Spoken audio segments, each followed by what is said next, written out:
Although AMD's R7 CPUs did pretty well last year for the 1000 series, it was really the R5 series that ended up taking all of our awards and critical acclaim. The R5 1600X and 1600 were some of the best CPUs put out last year. I think we even called the 1600X the best, basically, for anything in kind of a gaming build price class.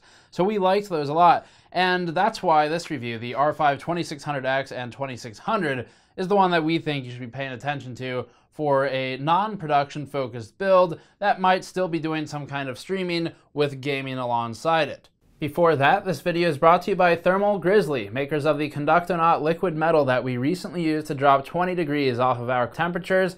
Thermal Grizzly also makes traditional thermal compounds for use on top of the IHS, like Cryonaut and Hydronaut pastes. Learn more at the link below. There's some required watching for this one. Go check our R7 2700X review before getting to this. There are a lot of things that we talked about there. I'm not going to go over them again. Go watch that one if you want it.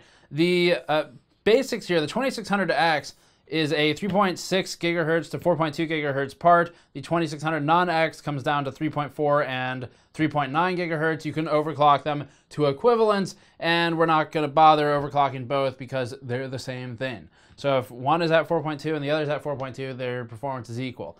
The 1600X and the 1600, just for frame of reference, max out at 4 gigahertz roughly. And beyond that, again, very quick recap, the biggest advantage for Ryzen 2 over Ryzen 1 was not raw performance. That's kind of boring if you're looking for huge gains, because that more or less mirrors Intel's gradual stepping over the years for raw performance. But that's okay. What AMD improved on was not FPS really that much. A bit, yes, but what they really improved on was the minimum required voltage to sustain a fixed frequency, i.e. 4 gigahertz, where it's significantly lower, and power consumption at that fixed voltage and frequency is significantly lower. That's the improvement. Watch the other video for it. So getting into this one then, we're going to start with streaming benchmarks. You can check the article for additional information if you have any questions about this stuff. We'll go into Blender, some games, and then we should pretty much have a good idea of where the 2600 series falls. We're going to open up with streaming benchmarks for these CPUs today. Quick explanation, again, most of it's in the previous video and in the article, but we're taking a baseline measurement versus streaming measurement. So we're looking at frame rate during a stream at 10 megabits per second with faster for the H.264 preset, or 12 megabits per second, which is less relevant, and H.264 medium for the preset, which is functionally a stress test. Using medium is basically a synthetic test just in case we deliver 100% of frames, which is our target, with H.264 faster, so that we can still see which CPU is better in an objective forced environment where they are demanded to push harder than they need to otherwise. The goal is to deliver 100% of frames encoded successfully to the viewer while also maintaining a playable, good quality frame rate for the streamer. So we have two charts, the streamer side chart and the viewer side chart, where they need to come together and meet a good medium, otherwise the product's no good for that particular task.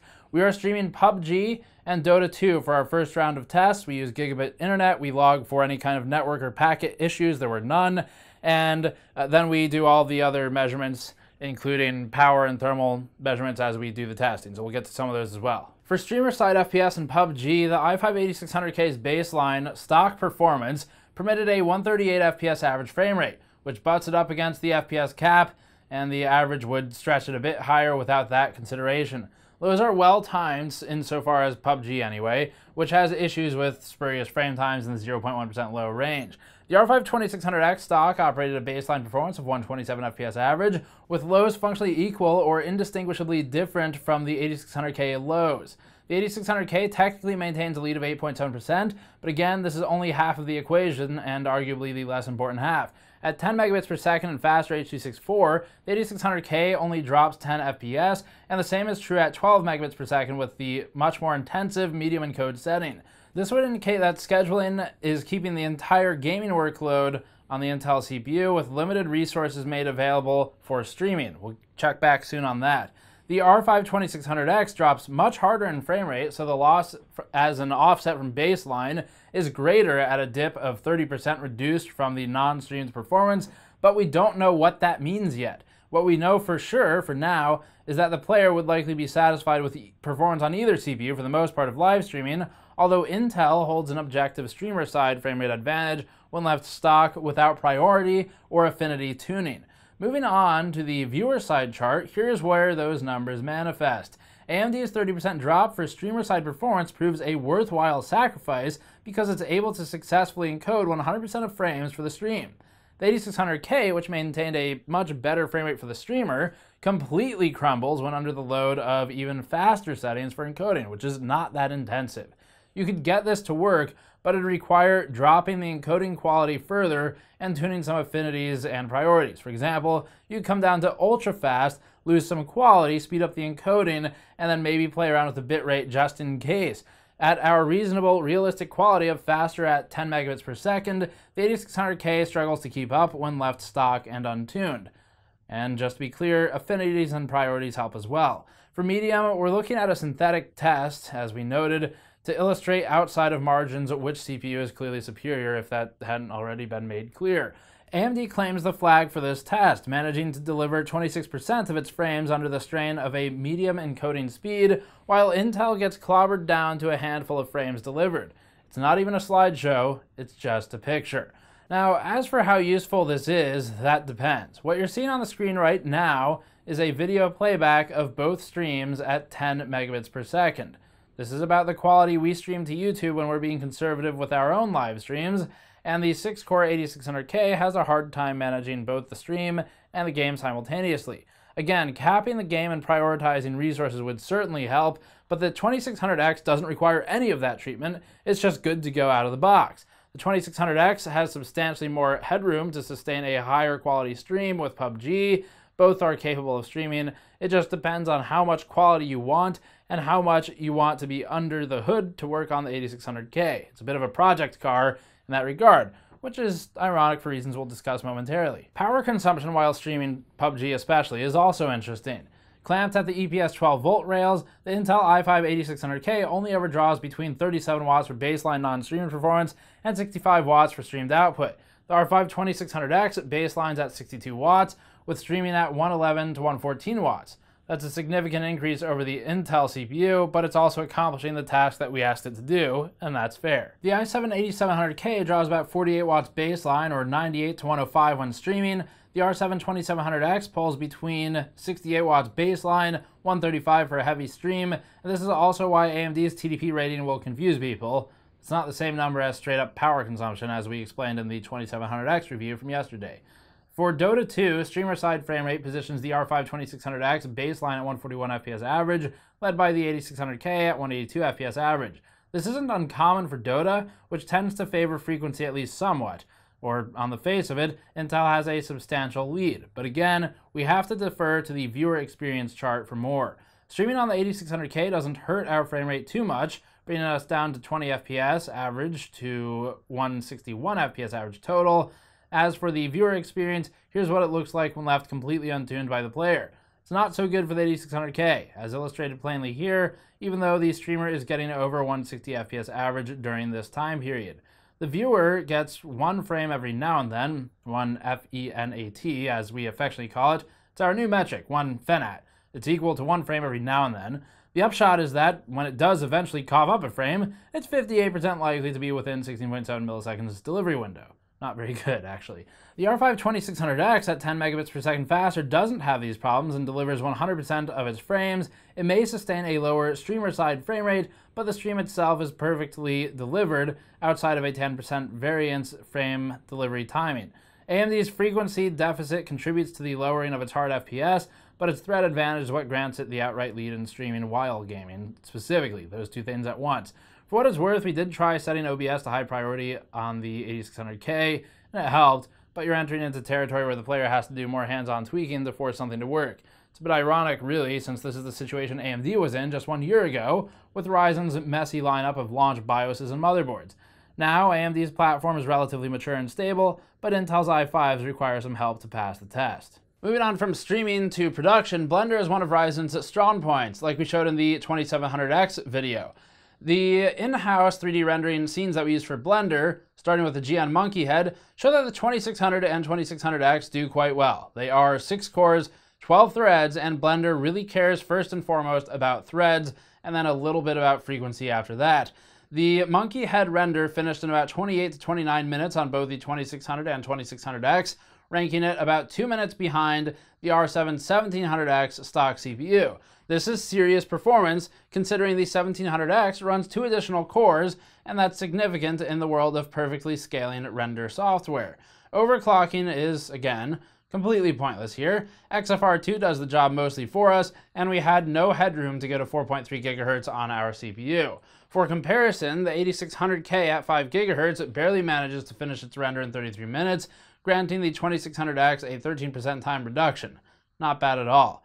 Perhaps more impressively, our GN logo render applies a different type of load and stress to the CPUs. Going to gaming next, Assassin's Creed Origins starts us off at 1080p. For this one, the R5 2600X stock CPU places at 102 FPS average, with lows at 77 FPS and 66 FPS. These numbers are all reasonable and scale from the stock 1600X, placing at 94 FPS average by about 8.6% from last year's model. That's with both stock. Overclocked, the 2600X at 4.2 GHz pulls a lot more power and gains negligibly in the FPS department at 103 FPS average, a 1.5% increase and just outside of our error margins for this game.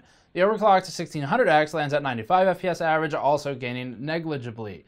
The R5 2600 non-X CPU, which operates a frequency of 3.4 to 3.9, runs the test at 97 FPS, with lows about the same as every other Ryzen 5 CPU on the chart. Compared to the R7 2700X stock CPU, operating at 107 FPS average, performance uplift versus the stock 2600X is about 5.7%. Of course, at 1440p, all of that equalizes, like we demonstrated in our 2700X review. The difference is primarily thinned down to just Intel and AMD, where we see about a 10% gap between them maximally. Other than that, once we're intra-architecture, there is functionally zero difference in a GPU-bound benchmark. Moving on to Watch Dogs 2, we measured the R5 2600X stock CPU using X470 as performing at 103 FPS average, with GNs found at 1% and 0.1% lows at 80 FPS and 62 FPS respectively. Overclocking gets us an increase of 1.6% and is entirely not worth it, a result of XFR2 functionally being as good as a manual overclock when pushed against the limits of ambient cooling. The 2600 operates a couple percent behind the 2600X, as expected. The stock 1600X runs at around 93 FPS average, allowing the stock 2600X an 11% lead before overclocking. But again, they can overclock to the same frequency, basically. The competing i5 8600K outperforms the 2600X by about 3.1% when both are stock. Overclocking gets the 8600K up to 116 FPS average, a lead of 10.7% over the overclocked 2600X at 4.2 GHz, while also retaining higher 1% and 0.1% low frame time performance. As expected, 1440p for Watch Dogs 2 equalizes this to some extent. Just like in our 2700X review that you should definitely watch, the Intel processors retain a bit of a lead, but all the intra-arc CPUs remain close in performance. That's Intel and AMD. Project Cars 2 at 1080p plants the 8600K 5 GHz overclock right alongside the 5 GHz 8700K, illustrating that Project Cars favors clock speed over nearly all else. This is further demonstrated when overclock scaling. The 2600X stock CPU operates at 110 FPS average, with an overclock granting all of 1 FPS within test variants and functionally equal in performance. The 2600 operates at 106 FPS average, granting the 2600X stock CPU a lead of 4%. This vanishes when overclocking the 2600, which is trivial. Compared to the 1600X stock CPU, the 2600X stock operates at 110 FPS to 97.8 FPS average, or a 12.7% lead generationally between them. The 2700X doesn't offer much of an improvement in this department, with its efforts more noticeable under Blender or streaming applications. Project Cars at 1440p mostly just shows more of the same. Scaling primarily vanishes between the same ARC CPUs, with Intel holding a bit of a lead. Both are GPU bottlenecked, so we're basically reviewing a GPU at this point more than anything.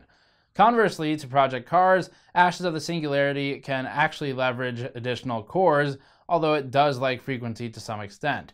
For this one, the i7 8700K at 5 GHz leads the charts at 56 FPS average, followed by the overclocked R7 2700X at 4.2 GHz with 51 FPS average. The overclocked 1700 isn't far behind, illustrating why we'd suggest sticking with Ryzen 1 if you already have it, and the i5 8600K at 5 GHz runs at 47 FPS average, about equal to the stock R7 2700, and with frame times also equivalent.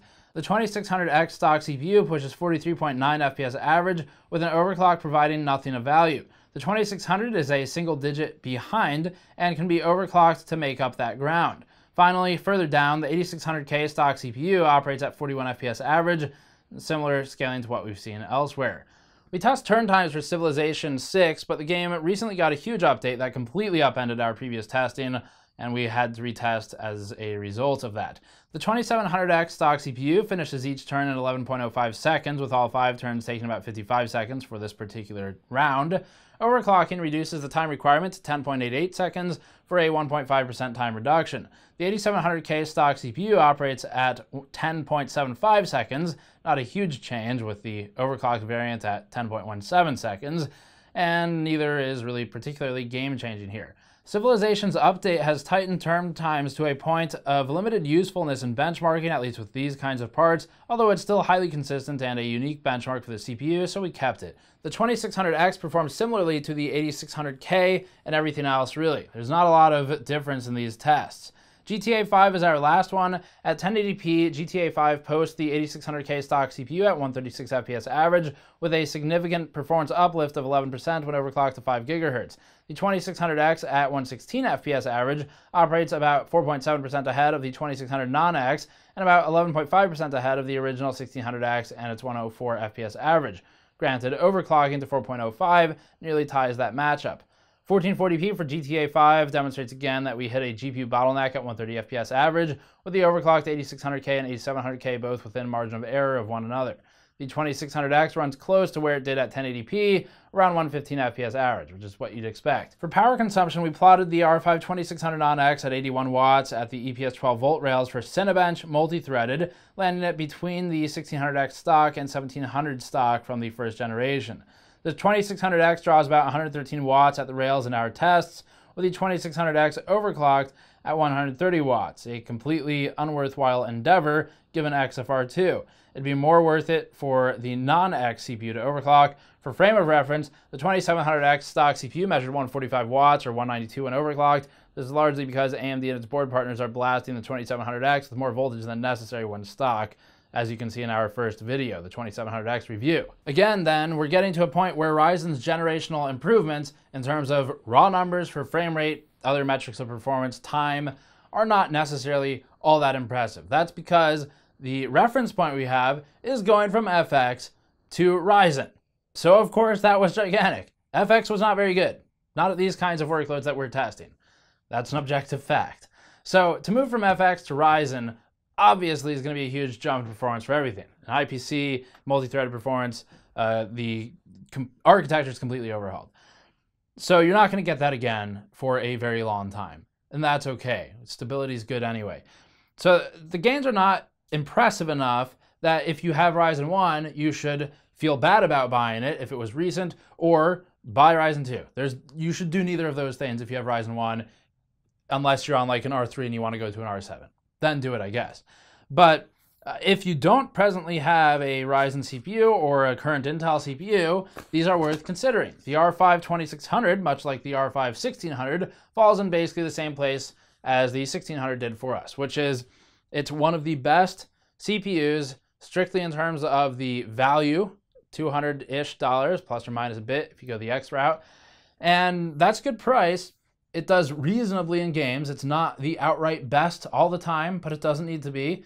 And it's very competitive in multi-threaded benchmarks that are more production focused. So if you do any amount of that stuff, Blender or perhaps streaming as we showed earlier in the video, then the 2600 is a very good consideration. We would recommend you buy the non-X version that we just showed you and then overclock it, and it will basically become an X. Maybe you are 100 megahertz lower.